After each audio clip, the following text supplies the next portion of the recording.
Evakuasi korban kecelakaan truk tangki bahan bakar Pertamina berjalan dramatis. Sopir dan kernet terjepit di kepala truk sehingga menyulitkan evakuasi oleh petugas. Kecelakaan berawal saat sopir truk lupa mengunci kabin kemudi. Ketika melintas di jalan menurun, sopir kesulitan mengendalikan truk sehingga menerobos lahan kosong dan menabrak bangunan di sisi jalan. Truk juga sempat menabrak pengemudi ojek online yang sedang melintas, sehingga pengemudi mengalami luka.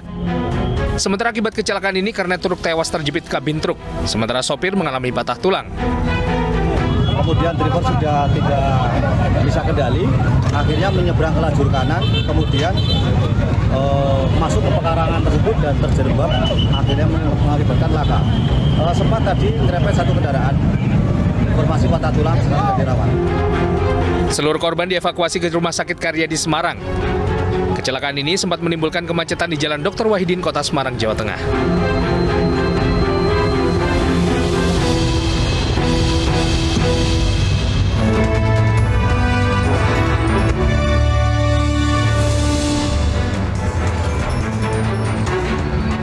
Halo, selamat sore pemirsa, kita berjumpa di Newsroom, ruang memperbarui informasi Anda yang terjadi sepanjang hari. Saya Anissa Dasuki.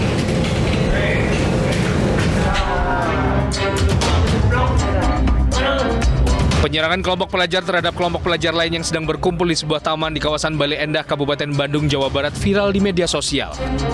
Dalam video, para pelajar yang tengah bersantai tiba-tiba didatangi dan dianiaya kelompok pelajar lain. Para penyerang juga merusak 3 motor korban. Buntut kejadian, 2 sekolah yang siswanya terlibat kericuan menggelar mediasi di Mako Polsek Bale Endah. Kedua belah pihak sudah saling memaafkan dan berjanji peristiwa ini tidak akan kembali terulang di kemudian hari.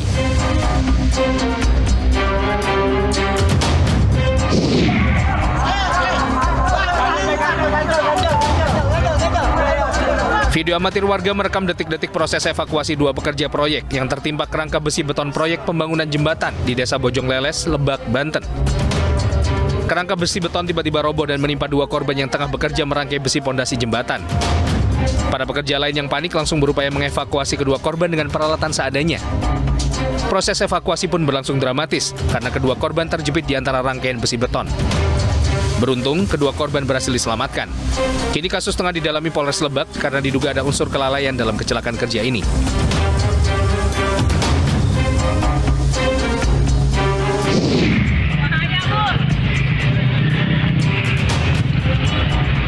Dua orang juru parkir liar ini nekat menceburkan diri ke kali di kawasan Kalideres, Jakarta Barat untuk menghindari razia PMKS. Petugas juga terlibat aksi kejar-kejaran dengan juru parkir liar lain sebelum akhirnya berhasil ditangkap usai terjatuh. Sementara di kawasan Senen, Jakarta Pusat, petugas mengamankan penyandang masalah kesejahteraan sosial atau PMKS yang tidak bisa menunjukkan identitas. Sempat terjadi perdebatan, namun akhirnya petugas berhasil mengamankannya. Selain PMKS, petugas gabungan juga menjaring 50 lebih lapak pedagang kaki lima yang berdagang di trotoar. Ayah dari Brigadir Joshua menemui Menko Polhukam Mahfud MD Rabu siang. Kepada Menko Polhukam, ayah Brigadir Joshua mengadu soal dugaan pelecehan seksual yang dituduhkan kepada putranya.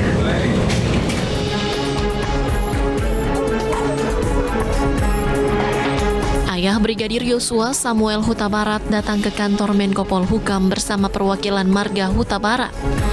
Kepada Mahfud, Samuel menyampaikan kekecewaannya atas tudingan yang beredar terkait dugaan pelecehan seksual yang dilakukan putranya. Menurutnya, seluruh marga Huta Barat merasa terpukul atas tudingan itu. Kami atas nama Huta Barat di seluruh Jabodetabek merasa terpukul, merasa sakit hati kami. Bahkan seluruh Indonesia, dunia sudah mengucapkan ini. Belum ada keputusan oleh pengadilan, anak kami sudah nyatakan seorang yang mencabuli. Sementara itu, Menko Polhukam Mahfud MD menegaskan dirinya tidak bisa berpendapat dalam kasus tersebut. Mahfud mengatakan dirinya hanya mendengar dan mencatat keluhan dan pandangan yang disampaikan keluarga Brigadir Joshua. Tugas saya adalah mengawal kebijakan atau arahan Presiden bahwa harus dibuka dengan benar. Saya punya pandangan nantinya, tetapi pandangan saya ini tidak akan mempengaruhi proses hukum yang sekarang sedang berjalan.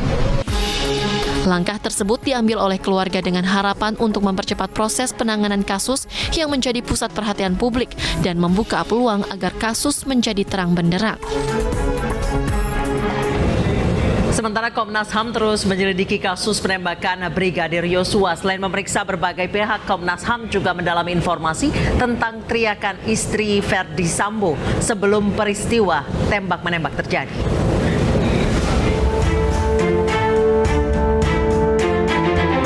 Penyelidikan kasus penembakan Brigadir Joshua oleh Komnas HAM masih berjalan.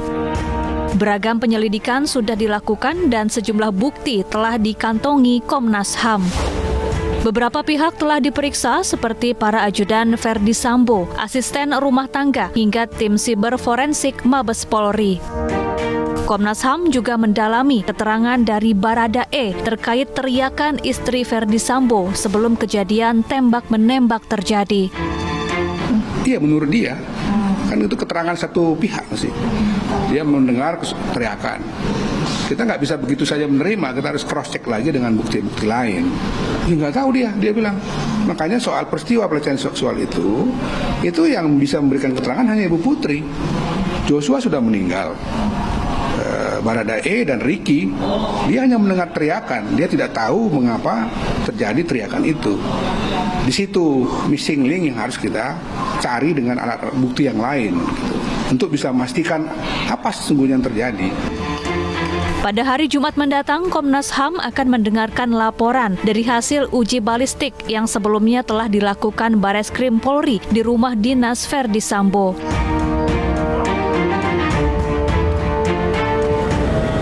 Baradae telah menyelesaikan pemeriksaan asesmen psikologis sebanyak 3 kali di Lembaga Perlindungan Saksi dan Korban LPSK. Selain itu, pihak LPSK menyebut Baradae menerima ancaman dan hal tersebut tengah didalami oleh LPSK. Setelah 3 kali Baradae melakukan pemeriksaan psikologis dan mengajukan permohonan perlindungan saksi dan korban, asesmen ini menjadi salah satu rangkaian investigasi LPSK untuk menentukan Baradae layak dilindungi atau tidak. Selain itu, pihak LPSK akan mencocokkan informasi dari asesmen Baradae dengan informasi yang didapat dari sejumlah pihak. LPSK menyebut dalam tahap asesmen, Baradae menyampaikan bahwa dirinya menerima ancaman. Namun LPSK tidak bisa menyampaikan apa bentuk ancaman yang diterima Baradae. Sementara hasil asesmen psikologis Baradae akan keluar pada 2 pekan setelah pemeriksaan. Dia Baradae ada menyampaikan sesuatu hal yang menurut dia akan mengancam dia. Ya kan. Tapi itu juga mohon maaf nggak bisa kami sampaikan pada publik. Kami hanya sampaikan di rapat pimpinan LPSK. Oke. Makasih banyak Pak Edwin. Jadi kami sangat menjaga kerahasiaan informasi dari pemohon kami. Termasuk juga mohon maaf kalau nggak pernah ketemu Baradae, walaupun kalian ada di sini tapi nggak pernah ketemu, ya kan? Karena kami menjaga privasi pemohon. Baik. Ya, gitu loh. Kalau pemohonnya suka dengan jurnalis ya nggak apa-apa. Kalau pemohonnya misalnya terganggu atau bagaimana nggak nyaman, ya kan? Kami harus menjaga privasi pemohon. Baik. Jangan sampai datang sekali kapok. Nah, gitu kan.